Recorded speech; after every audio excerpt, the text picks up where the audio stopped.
Hey everyone, it's the Vigilant Christian Mario here for another biblical teaching.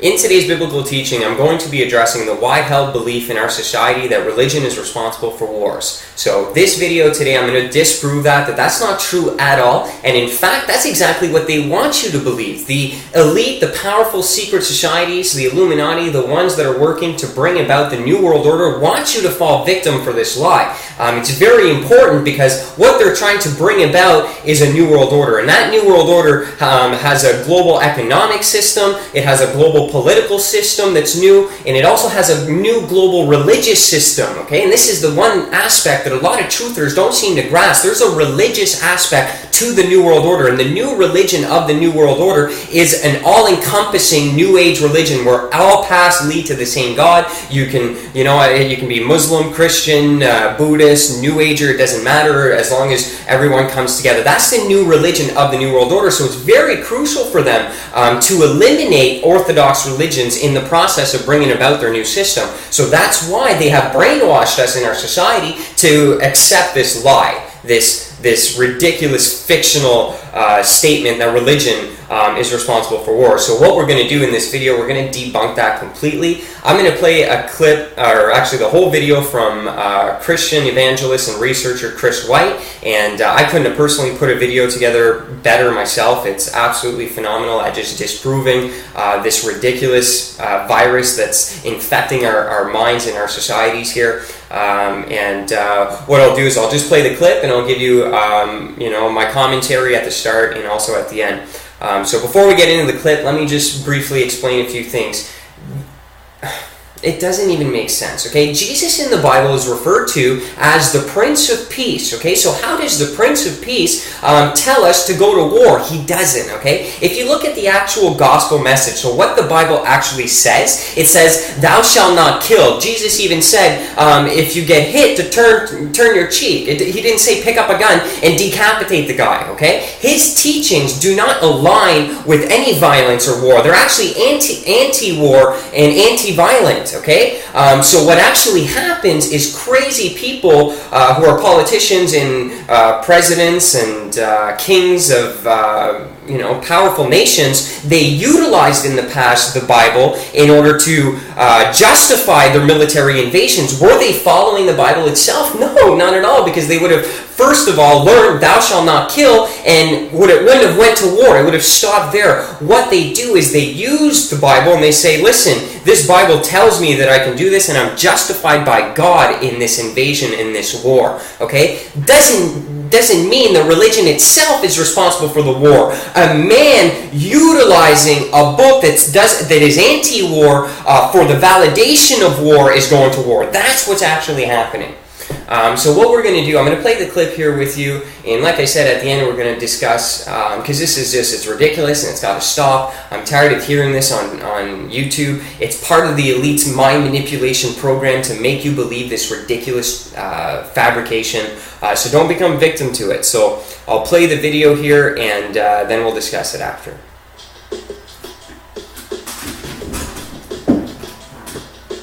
I'm going to try to give you a brief look at some of the so-called religious wars of the past, and to show you that almost none of them were caused by differences in religion, but instead by elite groups who were using the people's beliefs to trick them into fighting wars for the state's own political, not religious agendas. And because of the control of the information, they were able to do this despite the fact that the wars were, in every case, against the religious beliefs themselves. Let's start with the Holy War that most of us immediately think of, which is the so-called Crusades. The Crusades were a series of military campaigns between the 11th and 13th centuries by the Vatican. The biggest thing to realize here is that the Roman Catholic Church is a political power that uses the religion of Christianity to achieve its various political goals. It's obvious to anyone that's looked into it that the teachings of Christianity are clearly opposed to war of any kind, for any reason. This is one of the reasons why the Roman Catholic Church, after it took over Christianity, opposed translations of the Bible into various native tongues for nearly 1,000 years. And it's also why all the services were said in Latin, a language almost no one understood. People of the world at that time had no access to information about real Christianity, If the priest told them that God wanted them to fight in a war, they usually believed him. This is a terrible crime on the part of Rome. It is, in fact, mind control, and the Vatican deserves all the animosity that it gets. But please don't be fooled. This is not because of Christianity or because of the teachings of Jesus. I am, however, certain that that is what we are supposed to think, and I'll show you why in a moment. After the Bible was translated into English and was widely available to the public, many people began to leave Roman Catholicism. As Rome started to lose control, they killed many more people in what became known as the French Wars of Religion and the 30 Years' War. Again, these so-called Holy Wars were simply a political organization who was masquerading as a religious organization, trying to retain control of the population that it was now losing. The most ironic thing is that it was the real religion of Christianity that actually ended the Crusades. Once people found out what the Bible actually said, they realized how wrong the war was and that they had been deceived. Another so-called religious war is the Japanese Shinto Wars. The same basic method was used in the Shinto Wars. Prominent Zen leaders perverted the Buddhist teachings to encourage blind obedience, mindless killing, and total devotion to the emperor. It was another case of the state using propaganda to get people to fight wars and to devote themselves to the state. They were simply deceived by those that had the ability to propagate ideas, the mass media, if you will. Let's move on to Islam. With Islam, you have a number of dynamics at work. There are many disagreements, but what is interesting is that the so-called jihad has no official status in Islam. In the West, jihad is often understood as holy war, but it has a broader meaning in Islamic theology. It can be striving to lead a good Muslim life, praying and fasting regularly, being an attentive and faithful spouse and parent, or working hard to spread the message of Islam. There are several things to consider about Islam as we know it today. There was an attempt by America and the West to radicalize Islam to fight the Russians in the Cold War. They did this through propaganda and through the education system. Arab state-sponsored education systems are often funded by Saudi Arabia and/or international organizations like the United Nations, which even today continue to teach this new radicalized version of Islam. This is a good example of this system that we've been talking about in action today. For instance, Hamas TV introduced children to a new character. Nahul, the honeybee, is used to indoctrinate innocent Palestinian youth to hate and to become suicide bombers. He was beaten to death by an actor portraying an Israeli soldier. This is not the agenda of the religion per se, but more the agenda of the people who own the TV stations and the textbooks. As I said, the United Nations itself is not only complicit, but active in teaching innocent Palestinian children to hate others and to martyr themselves. According to its mandate, the United Nations Relief and Works Agency, the UNRWA, the UN arm responsible for providing aid and education in the Palestinian territories, employs the school curriculum of Hamas. This means that 658 elementary and preparatory schools in the West Bank and Gaza are actively funded and operated by the UNRWA. It's another case of elite groups using propaganda to pervert religions for a political agenda. As I've tried to point out before in other places, the New World Order must abolish the Judeo-Christian religions in order to bring in the new religious system. They will cause a tremendous war. They're going to blame it on the Jews and the Christians and the Muslims. There might be a man that seems to rule over the war or the chaos and death. The most important part of that war will not be the war itself, but how the war ends. They will most likely bring in a person or persons who seems to defeat that system and that leader, defeat all the evil that we will have been enduring that whole time. This will include the system that we now call the New World Order. It most likely will also include some sort of false alien presence or another strange occurrence that could justify a new world religion, possibly even around 2012. This new person or persons will set up what looks like it will be a new utopia, in which all will be united in their new peace, as well as their newfound hatred for the religions of the past because of the scars that they will have believed those religions caused them through propaganda. This is the New World Order. They have been preparing us for this for a while.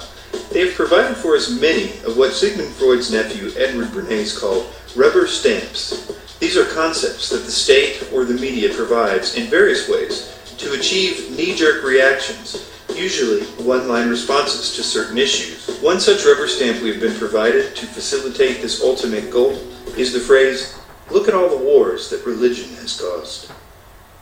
Alright, so that's an awesome video. I'm going to leave a link for you in the description section, and I definitely encourage checking out other videos on that channel. That's the channel I went to when I was seeking heavily and got so much knowledge and truth from there, so go ahead and check it out. Now, that just basically laid out everything, okay? So a lot of people think that the Crusades prove that Christians go to war, when in fact they weren't even Christian in the first place, okay? Like he said in this video, the Roman Catholic priests, they only had the Bible in Latin, okay? The people didn't even speak Latin. So that was why, so to know what the Bible said, you had to go to the priest, and the priest could tell you whatever you wanted to control you. So the state has always been using religion. It's not religion itself that's the problem. The problem is state using this religion, which the religion itself doesn't even validate going to war. If you read the text, it's going to tell you that what they're doing is not right, and that's why they made sure that it was in a different language, so that once you did read it, and when people did read it, they woke up. So yeah, man, like, it's hardcore manipulation that's going on. And like he said at the end of the video, and I've been explaining this a lot on my channel, they need to eliminate the religions because they're bringing in this new age religion that we're a genetic hybrid humanoid that's created by the Nephilim gods, and they genetically modified us, and they're going to tie that all into a new age occult awakening. And in order to do that, you have to get rid of your religions, because they're going to engineer this chaos in the next couple years, probably starting at the 2012 Olympics this year. They're going to kick it off, and they're going to make everyone seem through the propaganda and the media that religions are responsible for the war, so that eventually we're like, we got to get rid of religions, we got to get rid of nations, we got to come together, we got to unify. Okay, and this is part of the Great Deception. This is the part of the establishment of the real New World Order, how they're actually bringing it into existence. Okay, so you need to pay attention to these things. So this is the video for today, the biblical teaching. Just to recap, the Bible is not responsible for war at all. It is anti-war. Jesus is the Prince of Peace. He said, turn your other cheek. Crazy elite power groups who control governments in the past have used the Bible, not correctly, but have said that that's the reason, justified their invasions by it, and that's why you associate negativity to it. It's not the book itself, okay? So the book itself, you need to actually look and read into it and see that it doesn't say anything about killing anyone or going to war, okay? So this is the vigilant biblical teaching of the day. Religions don't create war. It's a fabrication by the Illuminati to brainwash you into the acceptance of the elimination of fundamental religions in the establishment of the New Age world religion, which is an all-inclusive religion. And yeah, it's all part of the plan. Okay, and they got you in the palm of their hand. They're really good. You need to be vigilant, people. They're getting you at every single angle if you're not on top of this. So that's my job. That's why I make these videos. All right, so this is the truth, and I hope it was a blessing to you. So God bless each and every one of you, and turn to Jesus Christ, repent from your sins, and accept Him into your heart so that you can inherit everlasting life and conquer the Illuminati, so that you are not defeated by the enemies, the illuminated men who worship Lucifer, that you conquered them. So this is the Vigilant Christian reminding everyone, stay vigilant, and God bless each and every one of you.